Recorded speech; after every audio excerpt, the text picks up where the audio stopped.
Good evening, it's evening time. My name's Peter Chatfield and I've come along to do this for you, to allay some of your fears about Islam. I'm at the moment, if you're wondering why I'm laying like this, it's because I'm in a hospital bed and I'm facing death, certain death, quicker than say most of you out there, even though Allah subhanahu wa ta'ala knows best. I'd like to speak to people in general about Islam and what it is and what it is not. Because I know that today we are looked at like we are some kind of poison. The news that is reaching the average person out there is derogatory nonsense that doesn't portray or even come near Islam and what it is and what it is not. 15 years ago, I picked up a book called the Quran, and I opened it and I started to read it. What I realized was that the Quran was a way of life. And I opened this book, the Quran, and what I noticed that was different about the Quran is that it was a system for life. It actually works. As I read through and I read the surahs, the meanings, and I got my head out of the red top syndrome, you know, the papers that you buy in this country. What I realized was Islam was a very beautiful religion or system for life, and I prefer to call it a system for life. When we get to religion, we all know that religion has, as far back as we can remember, has always been a point for man to start to war, and that war always just leads to more people being killed. And we've got to the place now where the world is such a dangerous place that if it doesn't have a healer pretty quick, then I don't see a very good future ahead of us. When I picked up the Quran, I noticed in there that it was very straightforward reading. It was very light on the head, and as I adjusted to it, yes, I became Muslim. So I make no mistake about that. I sit here talking to you tonight as a Muslim, and 15 years ago that gift was given to me. I would like to dispel some of the ideas that have been sold to you, and they have been sold to you. And I also know that people out there may be powerless. Maybe these governments that are running us are bigger than us, but you're not powerless. But I also realise a lot of people out there are waking up, and they're realising that Islam, coming through the right mouths, through the good people, is a wonderful religion. Full of honour, dignity. One thing that I got from when I became Muslim was my honour, my dignity. My way of life changed. I started to look after myself. Very practical things. And that is how it reads, the Quran, a very practical book. There's no mystery about it. There's no burning bushes. There's nothing like that. We also believe in Jesus. A lot of you people out there don't know that we believe in Jesus as well. We have no argument with other religions. These are religions and arguments are made up by men who should know better. But it's the only way they know how to deal with it. That's what we've had since time begun, and the Western powers put their foot down and got into gear. We've had nothing but problems. So that usually would wake up the normal man and to say, well, this doesn't work. But the trouble is, it does work. Through the sale of arms, through the ownership of one another, through the ownership of cars, through the ownership of other countries. Yes, and I mean other countries, because that's how it's become now. We invade other countries. To get back to the Quran, I know that a lot of people look at the differences before they look at the similarities. They watch the Taliban and the way they dress on television and stamp Islam there. That's not Islam. Those people were just fighting for a cause they believed in. They look at certain dress and certain style, and that's what they buy into. They don't believe there's actual people that are wearing them that are intelligent, good people. Now, I'm not saying Islam doesn't have its problems. We have big problems ourselves, and we need to get on our. We need to really pull ourselves together. As Muslims, we have got a lot of inside job to do. But that doesn't mean that while we're doing that, that countries, America especially, is in the business of trying to dominate other countries. You know, yes, Islam has to have a good look at itself. I couldn't say anything else for that to be the truth. But that doesn't mean that we must be subordinate to the United Kingdom and America. Those countries shouldn't be subordinate to them, because it seems that as long as they're making all the laws, then it's okay for them to do as they like. No doubt some of you have seen recently the pictures from the Gaza Strip. Well, I'm sure every housewife out there would look at their heart and say, this is wrong. But again, powerless to do anything about it. But we're going to do something about it, because Muslims and people alike, you see, we have so many people every year coming to Islam because they feel safe within the boundaries of the Quran. It gives people a feeling of safety. Also, a lot of people are now judging the kind of rubbish they're fed from television and papers and knowing to not be true. A great deal you read in those papers is just rubbish. I'd like to just talk briefly about the Gaza and what's happening there. Now, it must be apparent to all of you that what's happening there is it's a Holocaust. There's nothing more than that. It's fish trapped in a barrel just being shot. You know, how the world is standing back and letting this go on is hypocrisy. True hypocrisy. On one hand, we can go into a country and dominate it. On the other hand, we can't stop what's going on in the Gaza. Maybe some of you saw that image of a grandfather sitting down with a young girl, his granddaughter, picking the shrapnel out of her leg. Just happened. You know, those scenes are sickening. They're not the kind of thing that I like to wake up to as a Muslim. To me, that is the worst of worst. To just shoot people down, regardless of who they are, how young they are. We have a long way to go. As Muslims, we've got a long way to go, because we've got brother fighting brother.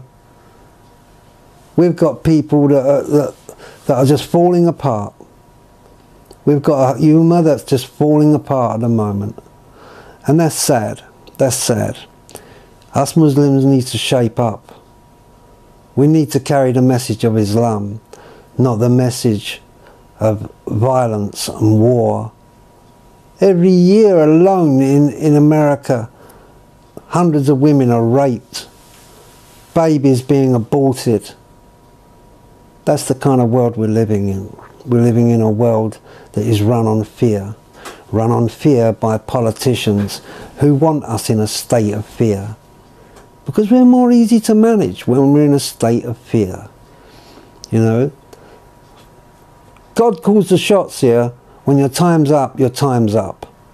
And no one else calls that shot, as much as they would like to think they do. But these governments that we have here now in the Western world have just become hypocrites. They've just become... I wonder all the time who's really saying what. because now we become subordinate to the governments, whereas the governments, if truly democratic, should be working for us people. But that's not the way it is now. You can park your car for a minute and you've got a fine coming through the door. That's the kind of... And that happened in Rome. The same thing happened to the Roman Empire. It imploded. And it's happened to empire after empire.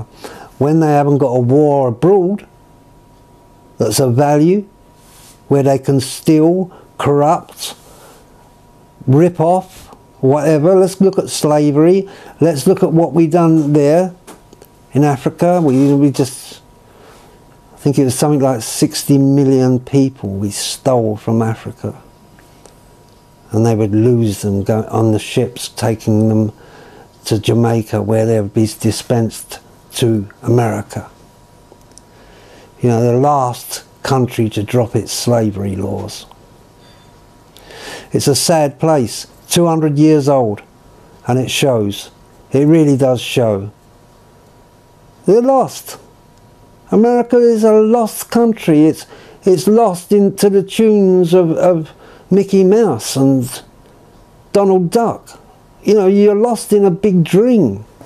Yeah, it is the American dream, okay, and it is a dream, because it's got nothing to do with the reality that I know.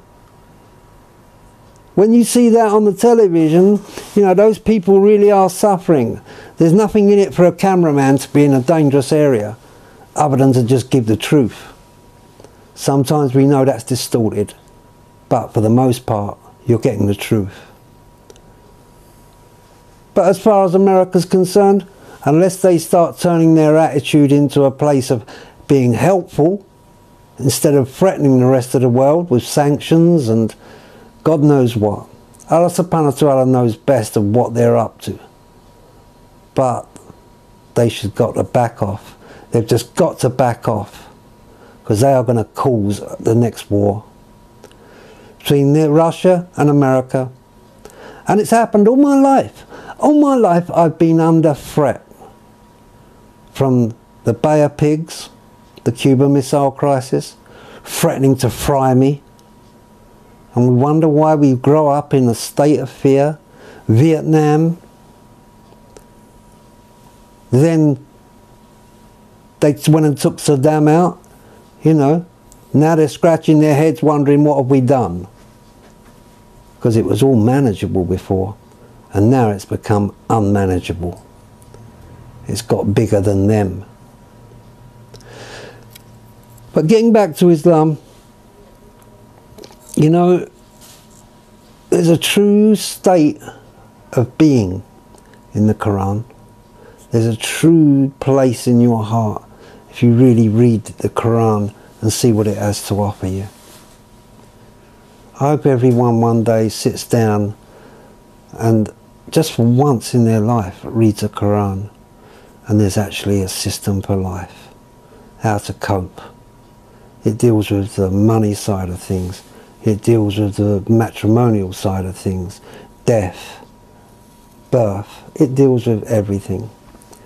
Isa announced it. Jesus alayhi salam, he announced him. He announced Muhammad and said that that man will explain all things in detail, because he had to go.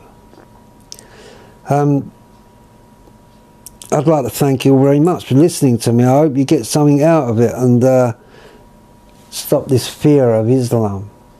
Islam's not your enemy. Islam's not the causer of your pain. Islam doesn't send those bills through your door every day that are highly, grossly inflated.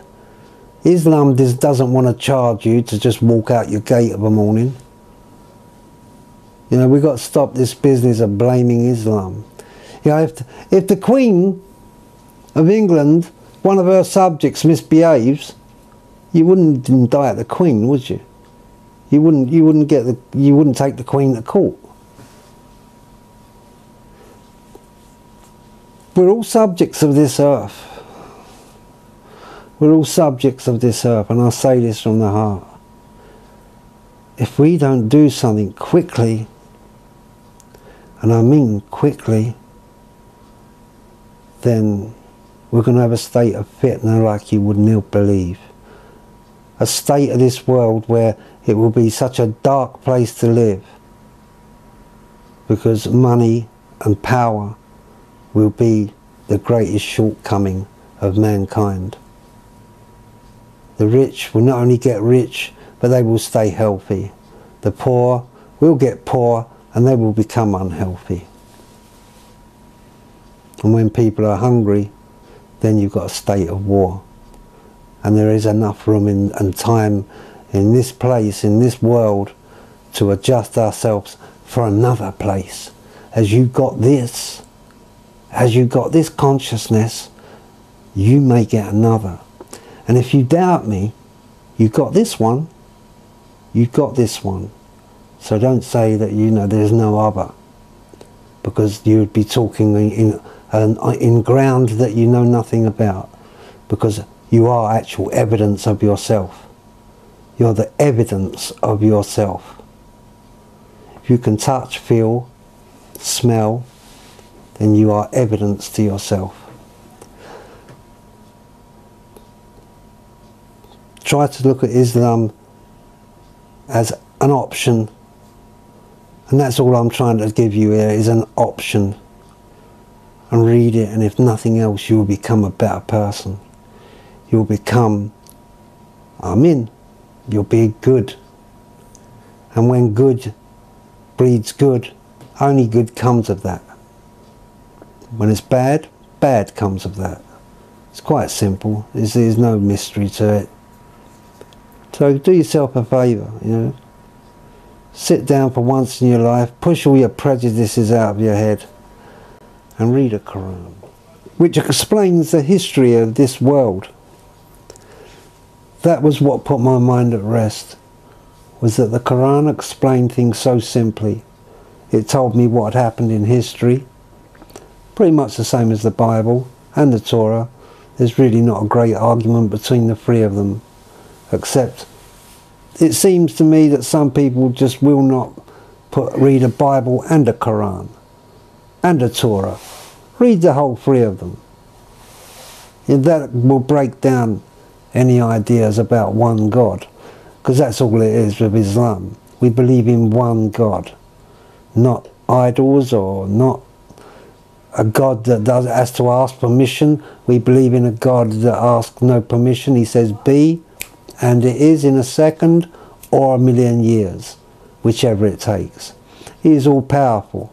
He needs no partners. He needs no one to hold his hand through anything. It's us that need our hands held. We're running out of time. We're running out of time on this earth. If you can look at your grandchildren, look at them sincerely in the eye and say, this world is a safe place for you to grow up, I'm sure that you would have to keep your fingers crossed. Because we know that with the events that are going on at the moment, this could turn into something really nasty, uncalled for, and can be very destructive. And that's what's happening now. They sound like light words to be actually in the terror that those people are in the Ukraine and the people in Gaza. They can't even plan a holiday abroad. Because, you see, Palestine's gone now. It's all Greater Israel. And those people are under the kind of pressure which we don't even know in the Western world. We don't even know that. Time's getting on, as I said. You've been driven away from the truth. All of us have been driven away from the truth. By governments that look responsible, by people who think they know better, through false prophets coming up in front of us. Alcohol is killing many people every year. It's the great poison. It's killing so many people. It's over 1 million people a year are killed by alcohol and alcohol-related diseases. Child prostitution is becoming out of hand. People have forgot their values. They forgot their dignity. We've got so many poisons on this earth at the moment that people are just losing the plot. They're just losing the plot. The money goes up. The money never comes down. You know, you're getting no bargains here. That's the way it's got out there. It's got cold and hard. Islam offers another way. Islam offers another way.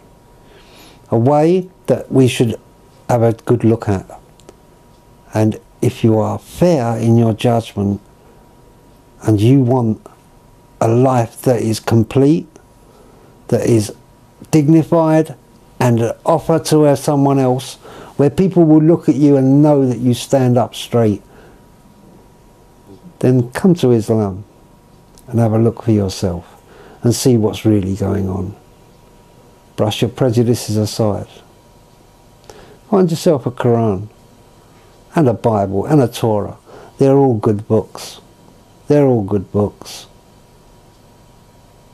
But the book, the Quran, will tell you how to live. That's the difference. It will give you an idea how to live in peace and harmony and dignity. It does actually give a recipe for that in the Quran. The other books don't do that in such a formal way as the Quran. But, as I say, I'm not here to argue which book's right. I don't mind. I don't mind. I'm soon to leave this earth, and I would like to leave behind something better. I hope you've enjoyed what I've said. I hope I've not offended anyone. I hope I'm not... I don't want to cause no confusion. There's enough confusion out there already. Assalamu alaikum. Good night.